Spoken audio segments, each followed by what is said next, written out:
What's up guys, Yegi here. So for this full set, we did a classic set in a doll eye shape, and we used the matte flat 2.0 lashes in 0.12 and then decurl. So she wanted a super natural classic set. It was her very first time getting lashes. She wanted to kind of look like they're her own. So we chose to go with the 0.12, which is on the thinner side for a classic set. But we also chose to do a decurl on her because her natural lashes are pretty straight to kind of offset the straightness of her lashes, so it looks still pretty natural, the curl on her, even though it's a decurl because her natural lashes are pretty straight. So it almost kind of looks like a C curl because it is offsetting her straight lashes.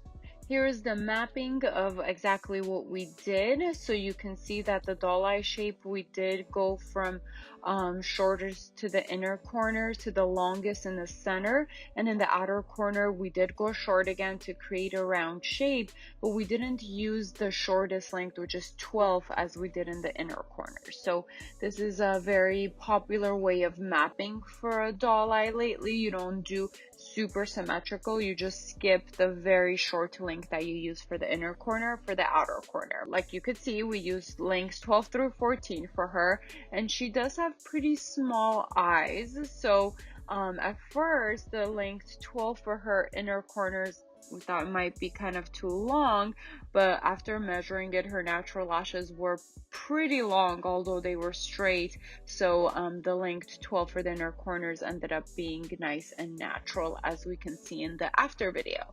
So always grab one of the extensions that you plan on using and measure against the client's natural eyelashes to make sure that they are going to be compatible with length.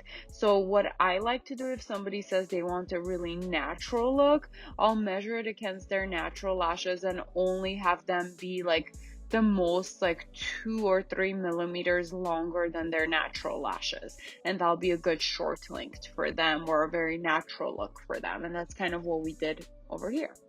So here are the matte flat 2.0 lashes, and what's super special about them is they are very matte, and some people actually, or some lines of eyelashes, call these the cashmere eyelashes because of how soft they feel. But also the base of these eyelashes are very flat, so it does bond to the natural lash better. Sometimes it's easier to apply onto the client's natural eyelashes compared to regular lashes, and you get almost 2 lashes within each one. So if you look really closely, each single eyelash that you're going to apply on there, like the classic eyelash, will have a split end at the tip of them, and that's where you can kind of see more of a fuller look even when you're doing a classic set. And these are the 0.12s. Like I said, we're going to use this on her because she wanted super natural, but I do love the 0.18s, which are a little bit thicker, so you can see them nicer and darker, almost like a mascara look, but still super natural with the classic lashes. We are also going to use the sensitive glue on her because she did say she's very sensitive overall to everything. So to start off with, we will start with the sensitive glue, see how her eyes do and how she reacts to it. And if she does great, maybe we can consider using the premium or the regular glue afterwards, so it's longer lasting. But a sensitive glue is great to start for somebody who does just off the bat says they're more prone to allergies or they're super sensitive and all of that. But again, you do want to tell them we are going to use a sensitive glue on you to avoid any discomfort, or as much as we can. However, just know that a sensitive glue is not going to last like as long as a regular glue, which is like 4 to 6 weeks. This might last closer to like 3 to 5 weeks, so like a week less overall. So they would need to be getting fills more frequently. In this video, we are also in fact going to use 2 curved tweezers to isolate and apply to show you guys that this is an option. Okay, for some people it is more comfortable to apply with a curved tweezer, even though that they're applying a classic set, although generally you use straight tweezers and they're easier to work with. For classic sets, for some people, curved tweezers are better. So here's an option that you guys can do. On the left hand for isolation, we're using the Yegi F1 tweezers, and then on the right hand, we're using the Yegi Y5 tweezer. We will link everything below, but these are two very popular tweezers that could be used for both isolation, classic, and volume. So I've seen people use it for everything.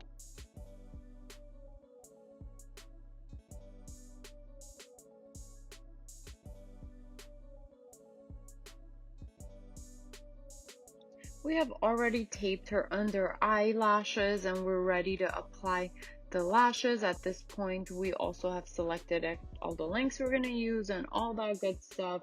We have our glue ring with a drop or two of our glue in there, and we're starting to isolate and apply. Okay, so one thing that's important about isolation is you want to make sure that anytime you're isolating, you only see one natural eyelash in between your tweezers. And when you're applying the extension on top of that one natural eyelash, that the base is nice and flat and attached to it. So you don't want any of the base lifting off of the natural eyelash. You want to make sure that the base, which is the flat part of the extension, and the natural eyelash is fully joined. Okay, so if there's any gaps in between, that's when they won't last long and you'll have retention problems. So pay attention at the angle that we're coming to apply this extension at, and you can see that the angle that the natural eyelash is kind of laying at, that's the same exact angle parallel we're bringing in the extension towards it. Okay, so it does lay flat on there. Sometimes if you come in at an angle and you're kind of going with the very tip down, the extension is diagonal, you won't be able to lay it flat on there, and that's when you can have gaps in between them. So make sure you're paying attention to that in the video so you don't make that mistake. So we are just jumping around the eye and applying the extensions, one extension per one natural eyelash, since it is a classic set, and we have the mapping in mind of where we're going to put which length, and that's what, you can either know just in your head and visualize it as you're doing it, or you can go ahead and map it out on the under eye patch. We do have other videos that show that, so you can check out some of our other videos if you want to see the mapping on the under eye patch. Sometimes when you're newer, it's easier to kind of see it there, then you don't have to think about, wait, which length was I putting where, because there's so much you're thinking about initially. But if you feel like you got it, you know exactly which length goes where, especially for kind of a simple mapping like this one where we're only using 3 lengths, you don't have to map it out on the under eye patch. Some people also ask, when the client's natural eyelashes are so straight and then we're putting a decurl, which is a pretty curly extension on top, can't you see their natural eyelashes underneath, and doesn't it look ugly or look like something's off, right? So sometimes, this really depends. So if the client has really long eyelashes and they're straight, it's going to be a lot more noticeable when the curl of the natural lash and the extension are so off. But if the client has kind of shorter, straighter eyelashes, a lot of times they'll kind of hide in between the extensions. However, if you really don't want to see any of those straight natural lashes underneath, or if that really bothers your client, one option is to do a lash lift, which means permanently curl their natural eyelashes. And then after that service, they have to wait 24 hours for that service and then come get their extensions done, which, at that point, their natural lashes will already have a curl that you gave to them with the lash lift. So those are kind of 2 options, and it's kind of a good thing for you to know that service as well in order for you to please those clients. And sometimes if a client has a lot of eyelashes and they're long and straight, then maybe just a lift or lash lift would be a better service that you can recommend for them versus doing the extensions, because they might get the look they want with just the lift, or then they might want more and they might want to add extensions on top of the lift. So those are some options you can give them or try out. if you're having trouble with the inner and or outer corners, I do have another video that shows in detail of how to maneuver and work around that area and how to use special taping techniques to make your life easier. So make sure you check that out. We will link that below. Very important. So there's taping, tweezers, there's a bunch of things that can help you out with inner and outer corners.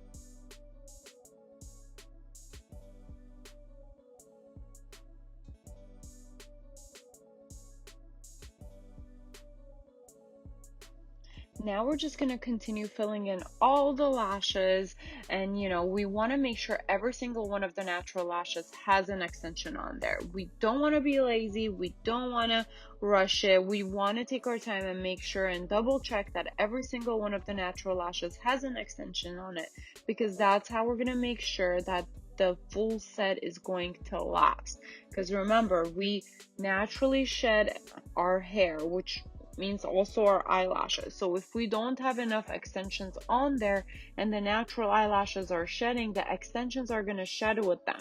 And if there isn't enough of them on there, within a week or so, they're all going to look like they fell out. And you're going to think you have a retention problem, or your client's going to be really unhappy because they paid $100, $200, $300 and their lashes didn't last more than a week.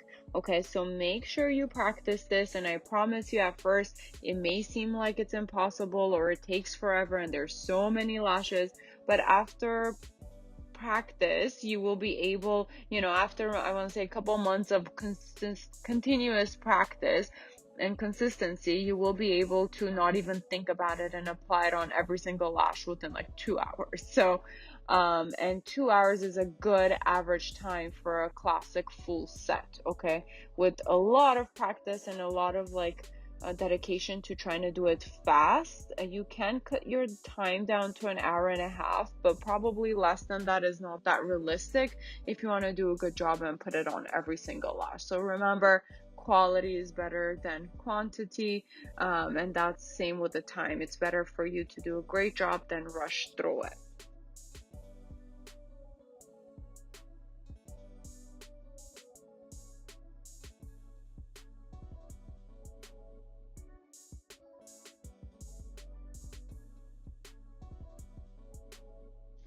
So guys, as you guys are gonna watch the rest of the video as we fill in the eyelashes until they're all full and nice and done, I will have a share time with you. So I want to share some news with you guys. I am actually pregnant with baby number 2, about 3 months, a little bit over 3 months, so past the more scary part.